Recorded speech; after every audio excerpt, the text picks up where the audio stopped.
I'm Gary Bunzer, the RV Doctor. The innovative leader of satellite systems, King, welcomes you to this informational video all about the King Rover, an automatic roof-mounted satellite system for all DirecTV, Dish, and Bell TV subscribers. The iconic King Rover antenna, the familiar dome protecting the automatic positioning satellite antenna system within, is designed to be permanently mounted on the roof of any RV. Outfitted with 2 coax cable ports, the King Rover can be configured with 2 separate receivers. This provides the capability of watching 2 televisions with independent channel viewing. The King Rover kit comes complete with the antenna, plus a controller and power supply, 2 sections of coax cable, dielectric grease packet, a quick reference guide, and a cable entry cover for the roof. Always be sure to read the installation instructions thoroughly before setting up the antenna. Mounting the antenna and routing the cables to their respective receivers is accomplished with common hand tools. But if you don't feel comfortable installing the antenna yourself, simply contact your local RV service facility. They'll be more than able to install it for you. Okay, let's head out to the shop and install this King antenna. First, be sure the roof is clean and free from debris. The King antenna requires a 28-inch diameter mounting location, and it must be placed on the center line of the roof of the RV, equal distance from either side of the RV. For best results, choose a flat location as close to the primary receiver as possible. Be sure to avoid any roof obstructions like storage pods or air conditioners. Position the dome with the coax ports facing to the rear of the coach. If you're in doubt about how close the antenna can be mounted to the rooftop air conditioner, be sure to check out the detailed installation instructions just to be sure. Once the antenna is positioned in the correct mounting location, double check its positioning by measuring the distance from the mounting feet to the sides of the RV. The distance should be the same from each foot to each side of the RV.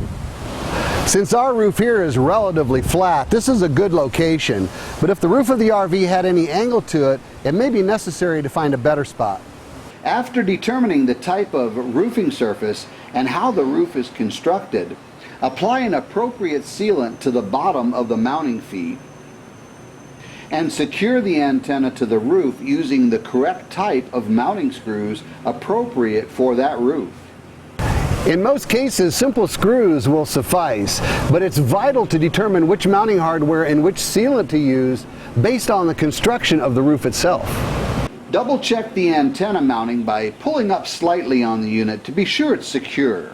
Apply sealant over the heads of the mounting screws to ensure a leak-proof attachment. Remember, it's the installer who's ultimately responsible to make sure that all the mounting locations don't leak.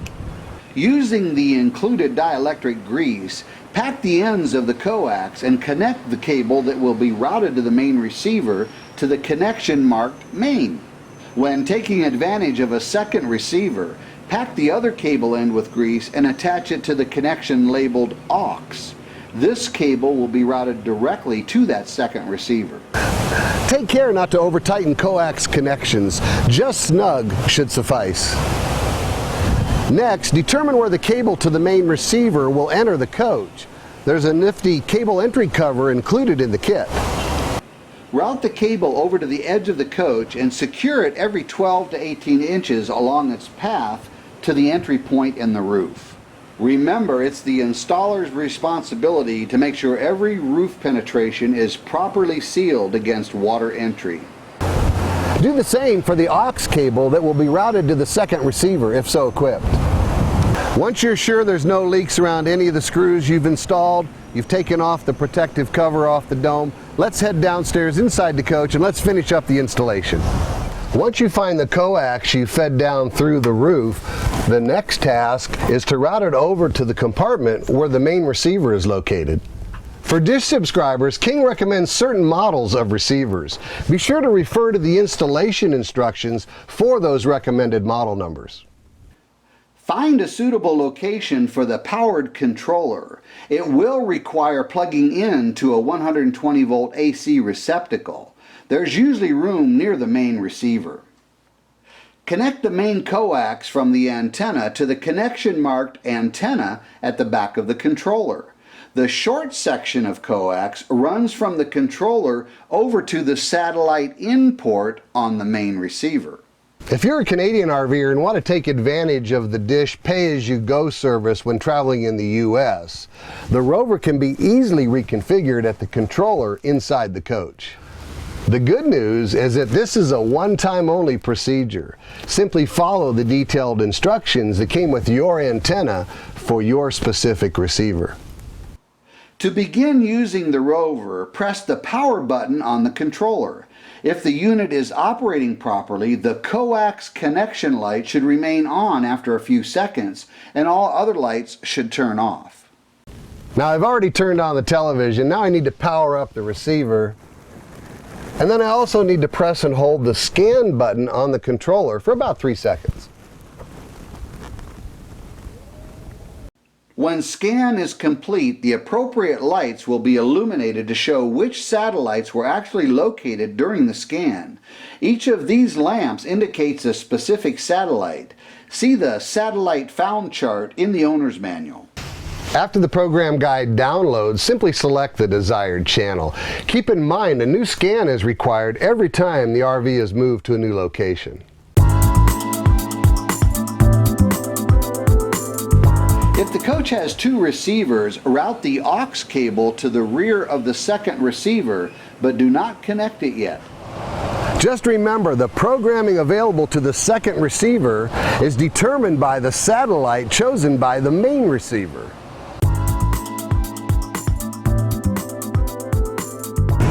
To keep all the moving parts inside the antenna lubricated and in good working order, it's best to run through its setup procedures about once every 3 months.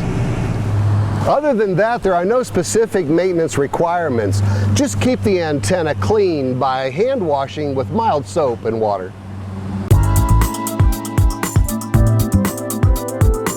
Interference or picture freeze-up can be caused by rain or heavy dew.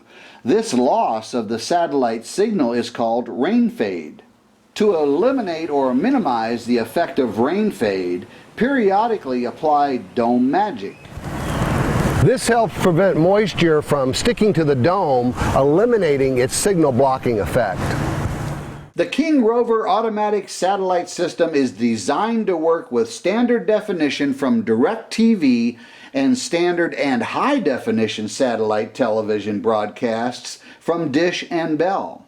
Dual tuner receivers or receivers with built-in recorders are not recommended when using Dish or Bell service. They will not have full functionality when used with the Rover antenna. Local channels may not be available when traveling outside the home area. If you have any questions regarding the King Rover, feel free to contact a local dealer or call King at 952-922-6889. So on behalf of King, I'm Gary Bunzer, the RV Doctor. Thanks for watching.